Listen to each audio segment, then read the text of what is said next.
Tempo do Advento, primeira semana, sábado. Tema 7. O bom pastor, anunciado pelos profetas. Pontos a meditar. 1. Jesus Cristo é o bom pastor, prometido pelos profetas.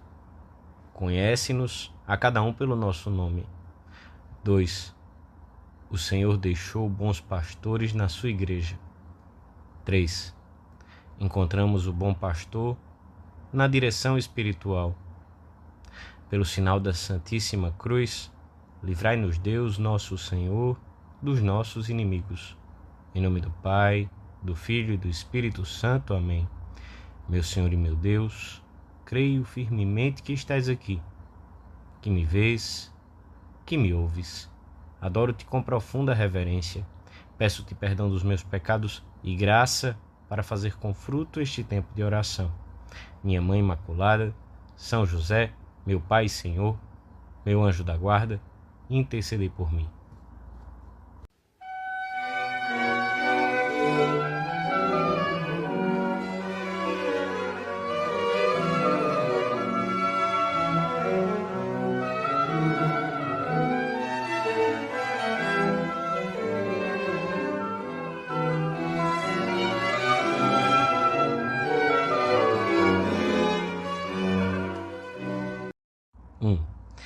Se acontecer que te desvias para a direita ou para a esquerda, ressoarão atrás de ti, aos teus ouvidos, estas palavras: Este é o meu caminho, segui por ele.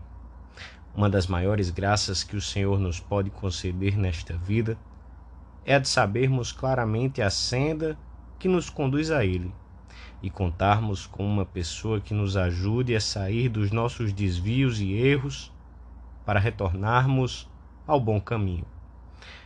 Em muitos momentos da sua história, o povo de Deus achou-se sem rumo e sem caminho, num grande desconcerto e abatimento por falta de verdadeiros guias. Jesus Cristo encontrou assim o seu povo, como ovelhas sem pastor, segundo nos narra o Evangelho da missa de hoje. Ao ver as multidões, compadeceu-se delas, porque estavam extenuadas e abatidas como ovelhas sem pastor. Os seus guias tinham se comportado mais como lobos do que como verdadeiros pastores do rebanho. Na longa espera do Antigo Testamento, os profetas tinham anunciado com séculos de antecedência a chegada do bom pastor, o Messias, que guiaria e cuidaria amorosamente do seu rebanho. Seria um pastor único, que iria à busca da ovelha perdida, vendaria a que estivesse ferida e curaria a doente. Com ele, as ovelhas estariam seguras e teriam em seu nome outros bons pastores que velariam por elas e as guiariam. Dar-lhes-ei pastores que de verdade as apacentem, e já não haverão de temer, mas nem angustiar-se, nem afligir-se. Eu sou o bom pastor, diz Jesus. Veio ao mundo para congregar o rebanho de Deus. Éreis, diz-nos São Pedro, como ovelhas desgarradas, mas agora vos convertestes ao pastor e guarda de vossas almas. Vem o bom pastor para recolher o seu rebanho do seu extravio, para guiá-lo, para defendê-lo, para alimentá-lo, para julgá-lo, para conduzi-lo por fim aos prados definitivos, junto às águas da vida. Jesus é o bom pastor anunciado pelos profetas. Nele se cumprem ao pé da letra todas as profecias. Ele conhece e chama cada uma das ovelhas pelo seu nome. Jesus conhece-nos pessoalmente, chama-nos, busca-nos, cura-nos. Não nos sentimos perdidos e sem nome no meio de uma humanidade imensa. Somos únicos para Ele. Podemos dizer com toda a exatidão: Ele me amou e se entregou por mim. Ele distingue a minha voz entre muitas outras. Nenhum cristão tem o direito de dizer que está só. Jesus Cristo está com ele. E se perdeu pelos caminhos do mal, o bom pastor já saiu à sua busca. Só a má vontade da ovelha, o não querer regressar ao aprisco, pode fazer fracassar a solicitude do pastor. Só isso.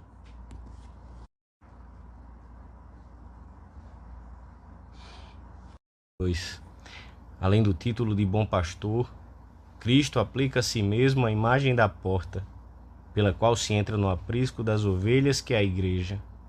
A igreja é um redil cuja porta única e necessária é Cristo.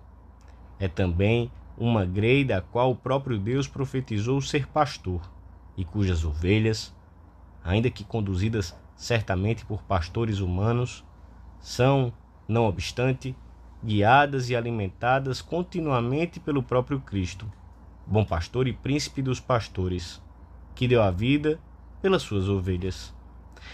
Jesus estabeleceu que houvesse na sua igreja bons pastores para que guardassem e guiassem as suas ovelhas. Estabeleceu acima de todas, de todos, e como seu vigário na terra, Pedro e seus sucessores.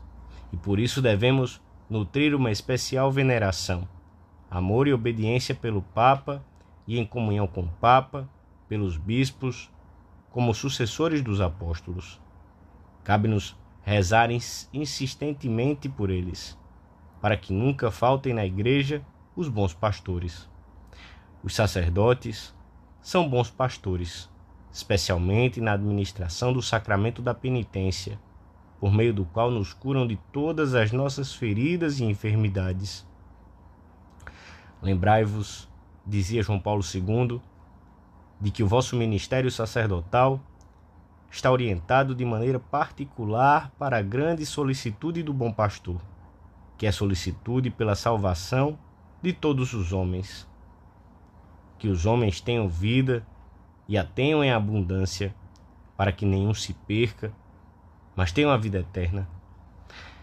Cada cristão deve também ser bom pastor dos seus irmãos, especialmente por meio da correção fraterna, do exemplo e da oração.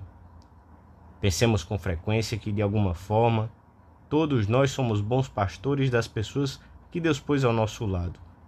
Temos a obrigação de ajudá-las a percorrer o caminho da santidade e a perseverar na correspondência aos dons e chamadas do bom pastor que nos conduz aos pastos da vida eterna. O ofício de bom pastor é extremamente delicado. Exige muito amor e muita paciência, valentia, competência, bem como prontidão de ânimo e um grande sentido de responsabilidade. O descuido no fiel cumprimento desta missão ocasionaria gravíssimos danos ao povo de Deus. O mau pastor leva à morte até as ovelhas robustas. 4 são as condições que deve preencher o bom pastor. Em primeiro lugar, o amor. A caridade foi precisamente a única virtude que o Senhor exigiu de Pedro para lhe entregar o cuidado do seu rebanho. Depois, a vigilância, para estar atento às necessidades das ovelhas. E em terceiro lugar, a doutrina, para que possa alimentar os homens até levá-los à salvação. E, finalmente, a santidade e integridade de vida. Esta é a principal de todas as qualidades. 3. Cada um de nós necessita de um bom pastor que guie a sua alma, pois ninguém pode orientar-se a si próprio, a menos que tenha uma ajuda especial de Deus.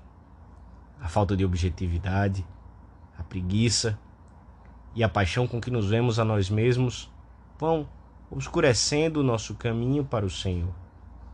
E sobrevém então o estancamento espiritual, a tibieza e o desânimo. Pelo contrário, Assim como uma nau que tem um bom timoneiro chega sem perigo ao porto, assim também a alma que tem um bom pastor alcança-o facilmente, ainda que tenha cometido muitos erros. A direção espiritual é necessária para que não tenhamos que dizer no fim da nossa vida o mesmo que diziam os judeus depois de vagarem a esmo pelo deserto. Durante 40 anos demos voltas em torno da montanha. Fomos vivendo sem saber para onde íamos, sem que o trabalho ou o estudo nos aproximassem de Deus, sem que a amizade e a família, a saúde e a doença, os êxitos e os fracassos nos ajudassem a dar um passo em frente naquilo que é verdadeiramente importante: a santidade, a salvação. Fomos vivendo sem rumo, entretidos com meia dúzia de coisas passageiras. E tudo isso porque nos faltaram umas metas sobrenaturais pelas quais lutar, um caminho claro e um guia. Pode, pois, ser necessário confiar a alguém a direção da nossa alma, porque todos carecemos de uma palavra de alento, sobretudo quando desanimamos pelas derrotas no nosso caminhar para Deus. Necessitamos então de uma voz amiga que nos diga: vamos lá, não deves parar, porque tens a graça de Deus para vencer qualquer dificuldade. Diz-nos o Espírito Santo: se alguém cai, outro o levanta, mas ai daquele que está só, porque quando cai, não tem quem o levante. E com essa ajuda nos recompomos por dentro e conseguimos forças quando já nos parecia que não nos restava nenhuma. É uma graça especial de Deus podermos contar com essa pessoa amiga a quem podemos abrir a alma numa confidência cheia de sentido humano e sobrenatural. Que alegria podermos comunicar o mais íntimo dos nossos sentimentos, a fim de orientá-los para Deus, a alguém que nos compreende, nos estima, nos abre horizontes novos, nos estimula, reza por nós e tem uma graça especial de Deus para nos ajudar. Mas é importante recorrer a quem é realmente bom pastor para nós, aquele a quem o Senhor quer verdadeiramente que recorramos. São Lucas conta-nos como o filho pródigo sentiu a necessidade de descarregar o peso que esmagava sua alma. Também Judas se sentiu esmagado pelo peso da sua traição. O primeiro, porém, dirigiu-se àquele a quem devia dirigir-se e alcançou uma paz que nem sequer podia imaginar. Reconstituiu a sua vida, ao passo que Judas não. Judas devia ter voltado para Jesus e, apesar do seu pecado, teria sido acolhido e confortado, tal como Pedro, mas procurou aqueles que não devia, aqueles que eram incapazes de compreendê-lo e, sobretudo, de lhe dar aquilo de que necessitava. A nós, que nos importa, resolvê-lo-ás tu próprio. Foi o que lhe disseram. Na direção espiritual, encontramos o bom pastor que nos dá as ajudas necessárias para não nos perdermos e para recuperarmos o rumo, caso nos tenhamos desorientado no nosso caminhar para Cristo. Santa Maria, que é nossa mãe, mostra-nos sempre a via segura que nos conduz a Cristo. Dou-te graças, meu Deus, pelos bons propósitos, afetos e inspirações que me comunicaste nesta meditação. Peço-te ajuda para os pôr em prática. Minha Mãe Imaculada, São José, meu Pai, Senhor, meu anjo da guarda, intercedei por mim.